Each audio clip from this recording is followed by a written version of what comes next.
Hello and welcome to the MoDyPy Basics tutorial series.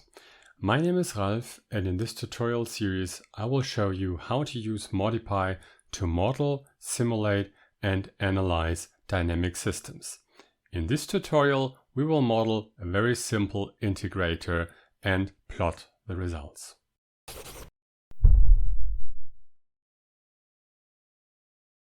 If you are the kind of person who rather reads tutorials instead of watching them, hop over to docs.modypy.org, where you will find this tutorial series in text form. In this tutorial series, I will show you how to use MoDyPy for basic control engineering topics. And specifically in this tutorial, we will be looking at how to model a very simple integrator, how to simulate it, and how to access and plot the results. However, before we get started, we need some prerequisites. You need some text editor or IDE for editing Python files. You will need an installation of Python, and any version from 3.6 to 3.10 will work fine with MoDyPy. If you don't have Python installed yet, one way to get it is to download it from python.org. You will need MoDyPy, and this tutorial series is focused on version 3.0 of MoDyPy. In addition, we will be using matplotlib for making some beautiful graphs of our simulation results later on. As I said, you can get Python from the Python website, and once you have installed that, installing MoDyPy and matplotlib is easy by opening a terminal and typing pip install MoDyPy matplotlib in there. Python will then download MoDyPy and matplotlib and all dependencies for you and install them. Another thing I would like to mention, in this tutorial series I will assume that you have some basic background of describing dynamic systems and some basic control engineering background. If you don't, a good starter for that is the Control Bootcamp by Steve Brunton from the University of Washington. In this tutorial, we will model a very simple integrator just to get started with states and signals in MoDyPy. We will speed up in later stages of this tutorial series, but now we want to get the basics. So an integrator is a very simple element of a dynamic system. It consists of an input and an output, and it has some internal state. Here we call that internal state x, and that internal state has a value that changes with time. We specify that the time derivative of that value is just the input. In addition, we will specify an initial value at time 0, which we will set to 0. Now we need something to integrate. And we will be using a simple cosine function for that. So we will have a signal that represents the cosine of time. And by integrating that, we should get a simple sine wave. So let's get started coding. We will need some declarations from MoDyPy for basic modeling. And we get those from the model package, which contains just the basic elements that you need for modeling. One of those elements is the system class, and we will also need the state class. In addition, we will use the signal function decorator to create signal objects from functions. To calculate the cosine, we will use the NumPy library, because it provides easy ways of handling either scalar arguments or vector arguments, and we will have to deal with both. In MoDyPy, every model is encapsulated in a system object. That makes it easy to pass the model around. And to create a system, we simply create a system instance, and the system constructor does not take any parameters. Going from left to right in our block diagram, we now define our signal. And for that, we define a signal function that will return the value of our signal depending on the current state of the system. We call that function cosine signal, and it accepts a single parameter, which we call the system state. And the system state represents information about the current state our system is in. That includes the current time, the values of our state variables, and the values of any input variables. We will come across system state objects many times in MoDyPy, and they always follow the same protocol. You can access the current time via the time property, and there is a specific way of accessing the values of states and input signals and other signals that we will talk about in a minute. Now we only need the time because we want to calculate the cosine of the current time. And we get that current time from the time property of that system state element. The time may be either a scalar, so it's just a single floating point value giving one point in time, or it may be a vector where it gives multiple points in time, and we are requested by the MoDyPy system to calculate the signal value at all of these points in time. And now it becomes clear why I'm using NumPy here, because NumPy knows how to deal with scalar or vector parameters for the cosine function. To make this function a signal object, we add the signal function decorator here. Going further right in our block diagram, we now need to create the integrator state. For that, we declare a variable and we assign it a state instance. That state instance needs an owner, and right now the only object that we have that can be an owner of the state is our system.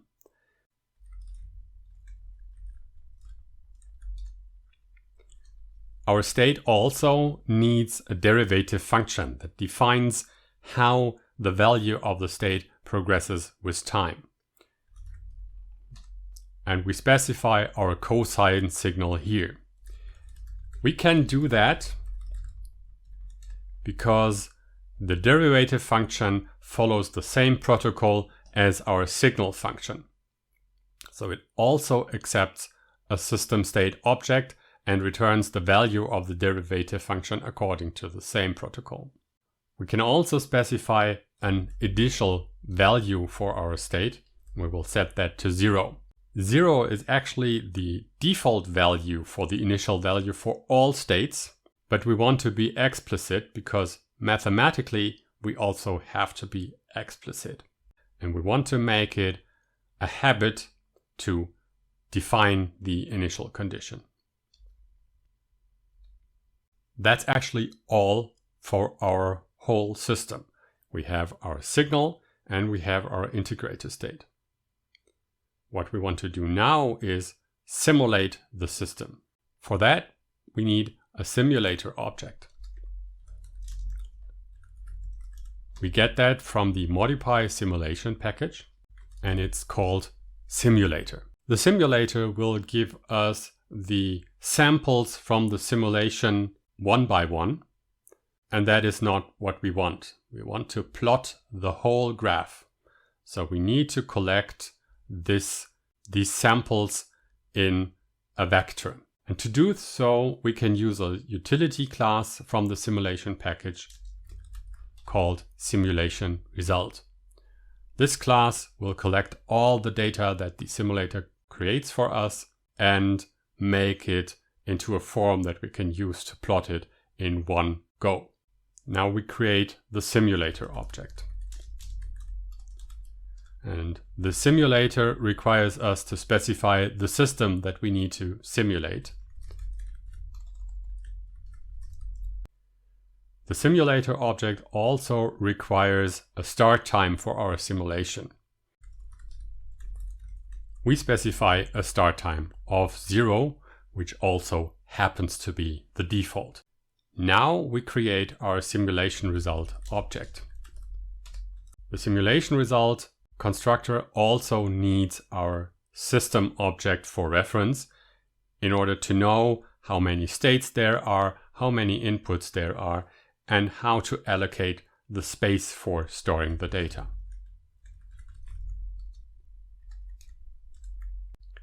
Now we would run the runUntil method of the simulator to run a simulation. And we would specify the time boundary, that is the absolute time until when simulation shall run. And we will specify 10 time units here. RunUntil will provide us with a Python generator that will give us one sample of the simulation in each step. And as we don't want that, we want to collect all the results in one vector, we pass this generator onto the simulation result object, specifically the collectFrom method. That method will just query the generator provided by runUntil until it doesn't return any more results and store all of these results in a common vector that we can access now. The nice thing about the simulation result object is that it also follows the system state protocol. So if we wanted to get the instances in time where the simulator sampled our system, we could just print the contents of the time property of our result object. So we shall do that now.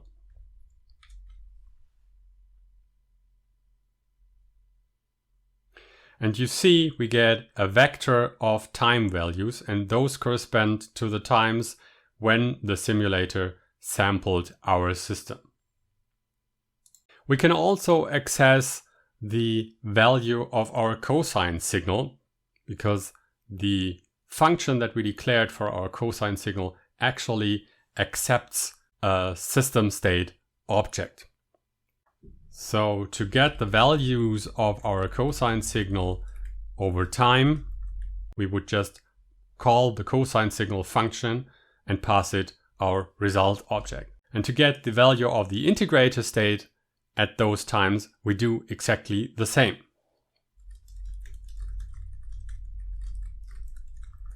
We call the integrator state object, passing it our result object, and that will print the values of the integrator state at exactly that time. So here again,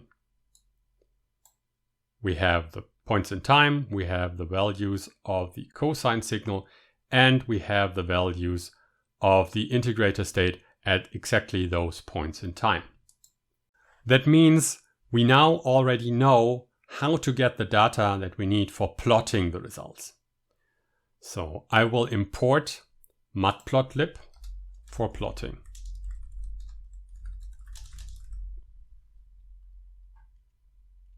We will remove those prints, we don't need them anymore. And instead we will plot the value of the integrator state over time. If we run this, we would expect such a plot.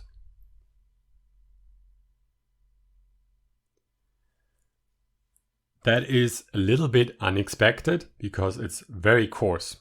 We can see the general trend of a sine wave here, but it is sampled only in a very few points. And the reason for that is that our simulator decides on the step size it uses for simulation by itself. For that, it uses our requirements on the accuracy of the sampled points and extends the step size as far as it can without violating these accuracy requirements. So the simulator obviously decided that this large a step size is sufficient to have the few points very accurately sampled. For us, this is not sufficient. We would like to see the actual curve in between those points. We would like to have a finer sample of our sine wave. To get that, we can specify an additional parameter to the simulator constructor. That is the max step parameter. This gives the maximum step size the simulator may choose for simulation. So we specify here 0.1 time units as the maximum step size in the hopes that it is sufficient to get a smooth result. Running this again, and we get a nice and smooth simulation of our sine wave. It quite looks like a sine wave already, but we can, to compare, just add a real sine wave.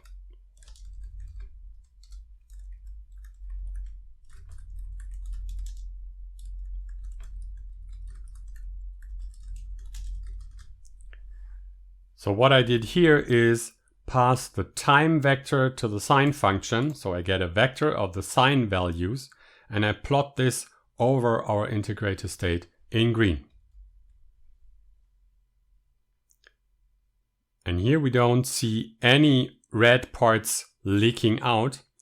Of course, that is not a proper analytical way of determining the accuracy of the result, but it is quite an impressive way of seeing how precise the calculations done by the simulator actually are. And in a similar way, we could now add a plot of our input cosine signal. I will plot that in blue. And now we see the cosine signal in blue, and we see the sine signal in green, and we know that underneath in red is our integrated state. So that's it for the first tutorial in the MoDyPy Basics tutorial series. We will be looking at multidimensional states, at interdependent states, at discontinuities, which we handle with events. We will build hierarchical models. We will build models with discrete time elements. And in the end, we will also do some steady state analysis and linearization of existing models to aid in the design of control systems.